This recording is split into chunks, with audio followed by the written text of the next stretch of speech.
college and pro ranks. Starting off with Ferris State on the road against Tiffin.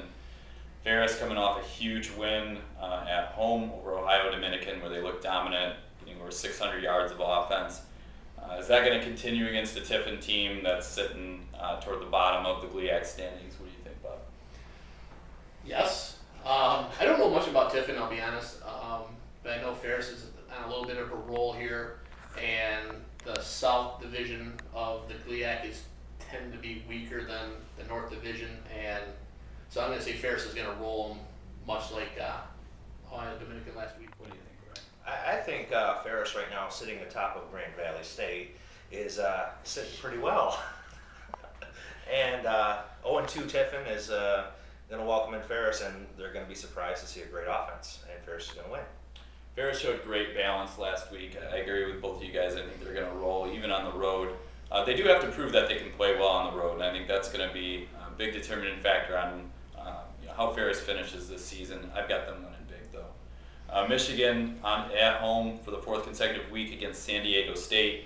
Brady Hoke, his old team, coming to the big house. What do you think, Bob? This is a pretty good San Diego State team that's coming to Michigan. I just read this. They are one of the top 10 teams rushing the football. They got a running back that's averaging 6 yards a carry. Michigan has not really stopped the run very well this year. I think Michigan wins, but I think this game's going to be closer than a lot of people are expecting. I figure it's going to be a sad reunion for Brady. San Diego State's offense is nice, and it's going to be a lot for Michigan to have to stop him. Pick the upset, I guess, since Michigan's ranked. Yeah, I would say this really isn't much of an upset, though, I think, if San Diego State wins. I've got Michigan winning a close game simply because it's at home, and San Diego State traveling from the West Coast. That's going to be difficult for them to play a noon game. I've got Michigan winning by about 3 points in this one. And then you got Michigan State against Central Michigan. Michigan State trying to rebound. They shouldn't have any problems against Central Michigan, but they have a lot of injuries on the offensive line. How's that going to affect them against Central? I don't think it's going to be too big of a deal for them because it's Central Michigan. If they were playing Ohio State, who I think they get next week, it'd be a bigger deal. Cousins would be running for his life, but against Central, I think they just don't have enough manpower to stop Michigan State. I think this is going to be a big 30, 40 point victory easy. State's going to roll. It's not going to be like the last time CMU went to Lansing and came out ahead with a very, very great game. But Michigan State's going to be back to work to get ready for Ohio State. Michigan State's going to win this game, but I think a victory for them is to come out of this game healthy because they've had a ton of injuries. Ohio State, like you said, is going to be a big one for them in a couple weeks. Concluding this week's pick'em with the Lions. Is everybody on the bandwagon yet? I definitely am. They are on the road against Minnesota, where they haven't won since Brandon told me 1997. Who do you got, Bob? You drinking the Kool-Aid for Detroit yet? Hard to drink the Kool-Aid for the Lions when you're a Packers fan, first of all. Okay. But secondly, Minnesota's 0-2, 0-3. You're not getting into the playoffs, and I know it's early to be talking playoffs, but the numbers just work against you. I think they're going to play with a little more desperation than the Lions are, and I think Minnesota's going to come out of this one with a victory.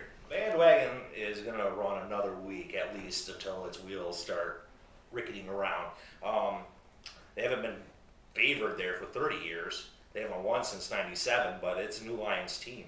And with Sue and the defense playing better than they have, the offense playing great, like 7th overall in the league, I think Stafford and the boys can get it done. Well, the question is, guys, maybe not getting away from this game a little bit, are the Lions for real? Is this a playoff contender team? I know a lot of talk before the season was, they could be a 500 team. Is this a team that contends for a playoff spot after starting 2-0? I think the jury's still out on that. I mean, we're only 2 weeks into the season. They have shown me quite a bit, though. Tampa Bay was very close to making the playoffs last year, and they dominated that game. Kansas City was in the playoffs and just absolutely crushed them. But I still think we're still maybe a couple games away getting a true sense of what that line is. I think they are too, trying to figure out exactly what they are. I mean, they're winning, but Charles's injury last week was a real big play. Was the determining factor in that game. After that, Kansas City just flopped over. Yeah. And go ahead.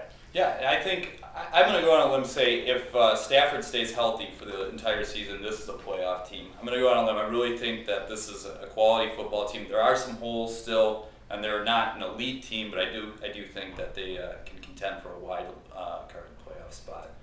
So that concludes this week's Pick'em. And make sure to check out www.bigrapidsnews.com for coverage of all of our college and pro games.